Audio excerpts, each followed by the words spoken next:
Oggi ho deciso di piantare un nuovo albero da frutta,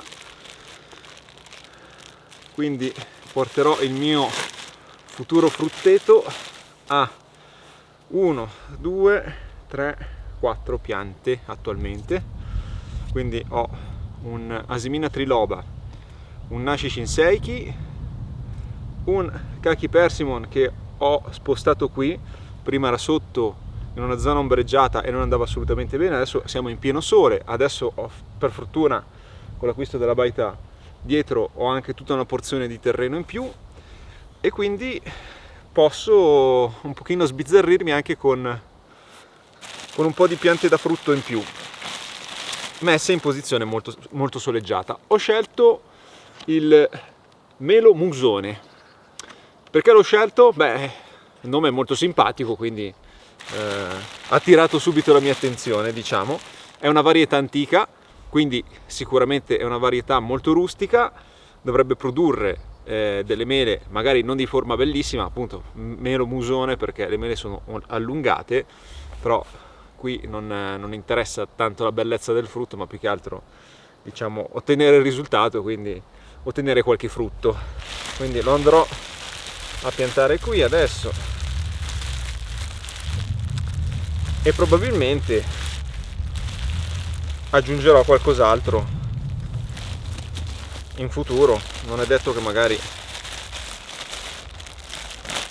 possa aggiungere anche un'altra pianta nelle prossime settimane, vedremo. Comunque, come vi dicevo, attualmente queste sono le piante da frutto che ho messo nel terreno, più le piante di mirtillo. Quest'anno vedremo, il secondo anno, cosa riusciremo a produrre. Purtroppo alcune le ho messe in posizioni non ottimali, quindi forse qualcuna sarà da sostituire. E adesso vi farò vedere anche dove ho intenzione di fare prossimamente l'orto, prossimamente per modo di dire.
Ecco, attualmente pensavo a quest'area come possibile area per fare l'orto.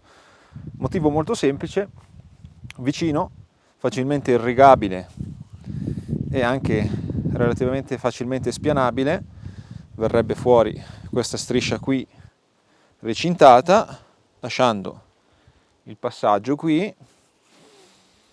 Mi sembra forse la cosa più logica. Ovviamente bisogna preparare bene il terreno e recintare. Sono ancora incerto se farlo quest'anno.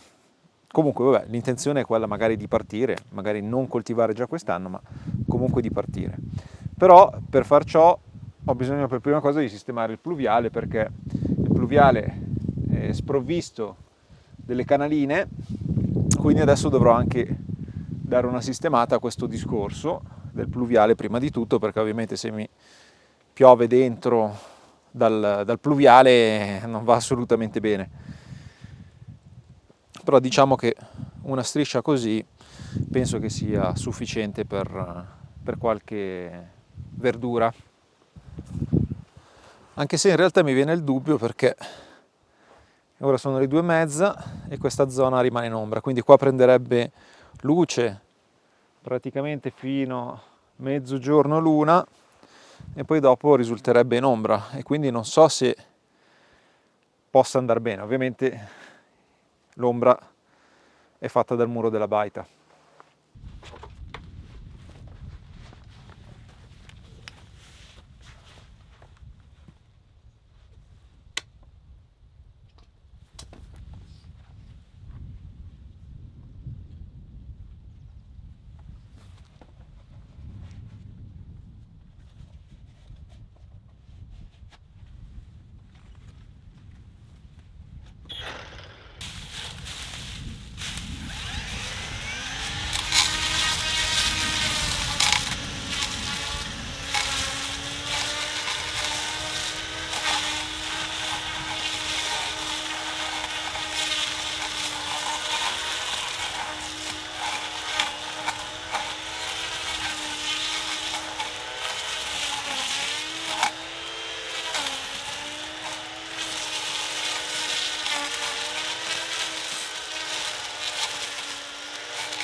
Questa sera un vino ossolano, gentilmente offerto da Tiglio, che ringrazio, e il Musclanin.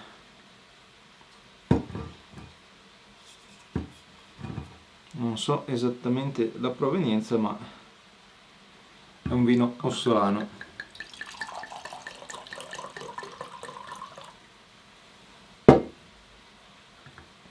Salute a Tiglio.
Allora, devo dire che qualche piccolo progresso sul tetto c'è stato.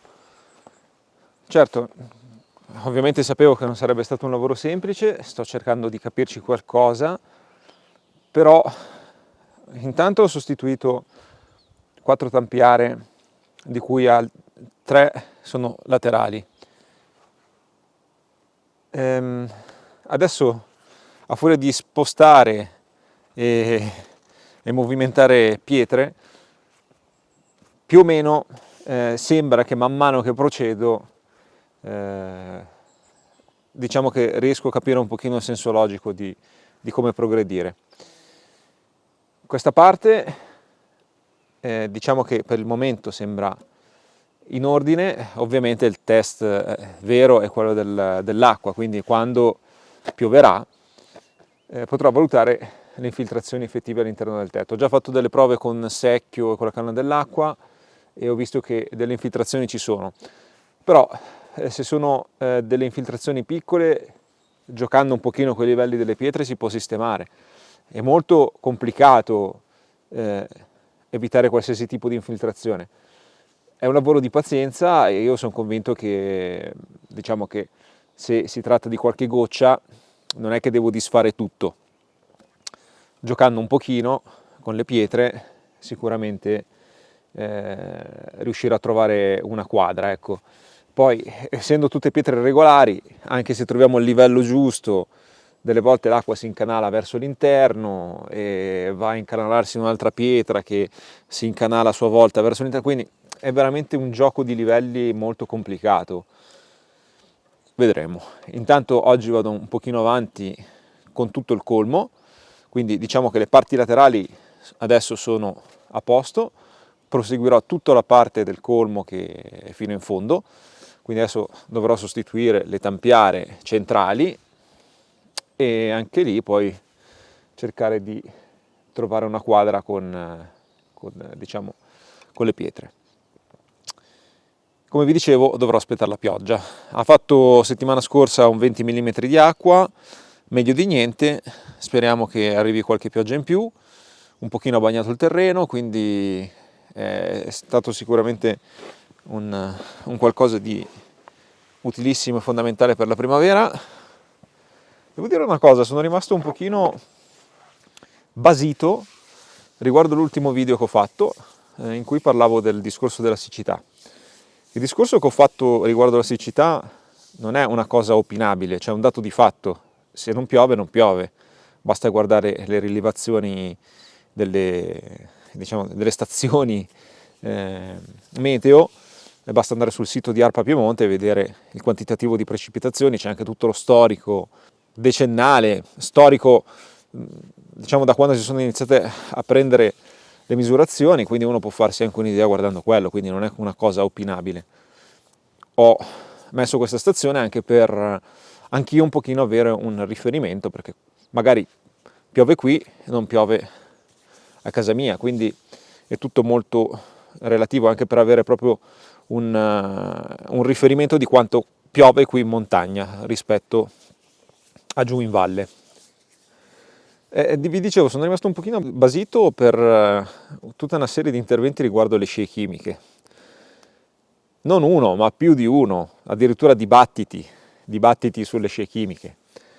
Questa cosa mi ha un pochino incuriosito, perché questi commenti facevano sembrare certa questa cosa, questo fenomeno delle scie chimiche, tanto che a un certo punto ho detto, ma vado a informarmi meglio, vado a leggere un pochino di articoli, qualcosa, e ho scoperto che effettivamente c'è una buona percentuale che crede a questa cosa delle scie chimiche. Si tratta di una percentuale intorno al 10-15%, quindi stiamo parlando di percentuali abbastanza elevate. Quella delle scie chimiche è una leggenda nata intorno agli anni 90 senza alcun fondamento scientifico, che praticamente sostiene che degli aerei carichi di gas, di sostanze chimiche come alluminio, bario ed altre sostanze, metalli pesanti, vengono rilasciati nell'atmosfera per influenzare il clima e la salute delle persone e anche per controllare le persone. Ci sono varie teorie molto bizzarre su questa cosa. Basterebbe leggere un qualsiasi articolo scientifico, ce ne si trovano decine e decine su internet per capire che la spiegazione è molto semplice, semplicemente si tratta della combustione del kerosene in alta quota a temperature e pressioni differenti rispetto a quelle del suolo, viene rilasciato tra le varie sostanze del vapore acqueo, quindi quelle che vediamo sono semplicemente strisce di vapore acqueo, quindi non hanno alcuna influenza, quantomeno non quell'influenza che si vuol far credere secondo la teoria del complotto. Tra l'altro la realtà mi sembra già abbastanza inquietante di suo, senza dover mettere in ballo teorie del complotto, cioè il fatto che comunque stiamo alterando il clima con continue emissioni di gas climalteranti, per poi oltretutto il più delle volte proprio per una questione di spreco, neanche per una reale esigenza. Parlando degli aerei, molto spesso magari si fanno viaggi per andare a prendere un caffè in una città, si fa un viaggio per andare a far colazione in una città, si parte e si torna in giornata, roba di questo genere, per farvi un esempio. Quindi non capisco perché doversi ostinare a credere in questa teoria che non ha veramente alcun tipo di fondamento. Tra l'altro conosco anche delle persone che me ne hanno parlato proprio di persona, e questa cosa delle scie chimiche, insomma, poi ognuno è libero di credere a ciò che vuole. Se ci volete credere, credeteci, e buon per voi.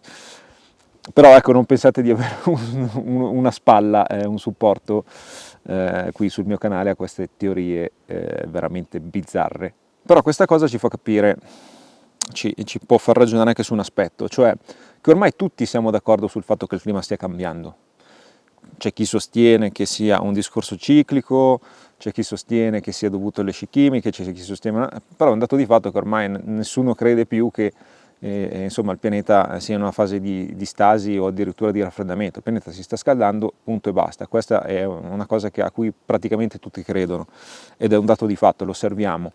I cambiamenti si notano a misura d'uomo, cioè il fatto che noi nella nostra vita riusciamo a percepirli in modo molto importante significa che sono cambiamenti che stanno avvenendo in un brevissimo lasso di tempo. Questa è la sostanziale differenza rispetto ai cicli che ci sono stati in passato. C'è stato il periodo caldo medievale, c'è stato la piccola glaciazione, ci sono stati queste fasi che sono durate per centinaia di anni, ma diciamo che i cambiamenti sono stati un pochino meno repentini, quindi c'è stato anche un discorso di, diciamo dell'ecosistema, dell'ambiente che riusciva un pochino ad andare dietro a questi cambiamenti. Questo invece è un cambiamento veramente molto molto repentino. Pensate che durante l'ultima glaciazione la temperatura della Terra mi pare che fosse intorno ai 5 gradi, 5 gradi e mezzo, qualcosa del genere, più bassa, e noi stiamo andando attualmente 1,5 gradi, 2 gradi, 1,5 gradi nella migliore delle ipotesi di surriscaldamento, quindi pensate con 5 gradi come è cambiato il mondo, cioè praticamente qui in questo momento saremmo stati ricoperti da una calotta di ghiaccio, perché qui era tutta un'enorme calotta glaciale, dei ghiacciai infiniti scendevano giù nella valle dell'Ossola e arrivavano fino alla pianura. Pensate con diciamo un livello di temperatura media che non è neanche così grande come sono cambiate le cose, quindi altrettanto con una variazione di 2-3 gradi, pensate che tipi di sconvolgimenti possono esserci, potrebbero avvenire nei nostri territori, ecco. Questo è un dato di fatto, questo è quello che dice la scienza e niente, comunque non possiamo farci molto, quindi staremo a vedere. Giusto per darvi un'idea della differenza tra una delle tampiare che c'era in quello che consideriamo il colmo, ecco, questa era la seconda tampiera partendo davanti, guardate un po', questa è una nuova.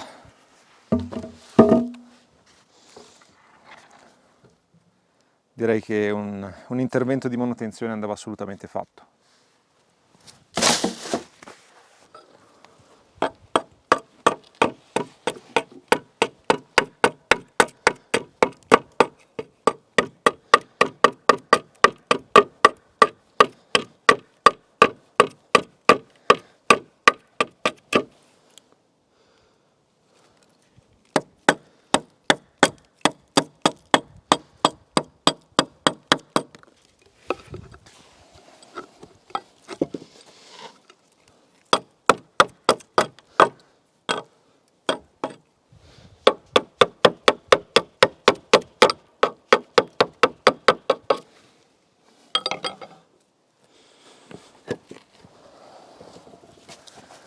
La legna di castagno è decisamente un tipo di legna sottovalutata. Questo è un tronco, come tanti altri, che ho utilizzato raccogliendoli in giro per il bosco, caduti a terra e probabilmente lì a terra a stagionare da chissà quanti anni. Questa è una caratteristica del castagno, il fatto che resista tantissimo agli agenti atmosferici e quindi è un'ottima legna per esterni. Tant'è che in passato veniva utilizzata nelle vigne, come pali di sostegno per la vite, paleria varia e costruzioni. Al difetto che tende a fare molto scarto se lo si lavora ed è una legna che è abbastanza costosa rispetto a un abete, quindi tendenzialmente non viene utilizzata molto per l'utilizzo quotidiano, però la durata rispetto alla legna d'abete penso che sia almeno 4-5 volte superiore, se non di più. Quindi immaginiamo che un palo di castagno così, anche ipoteticamente se ci fossero delle infiltrazioni d'acqua, ci vorrebbero almeno una ventina d'anni per far sì che si deteriori a causa dell'umidità dell'acqua.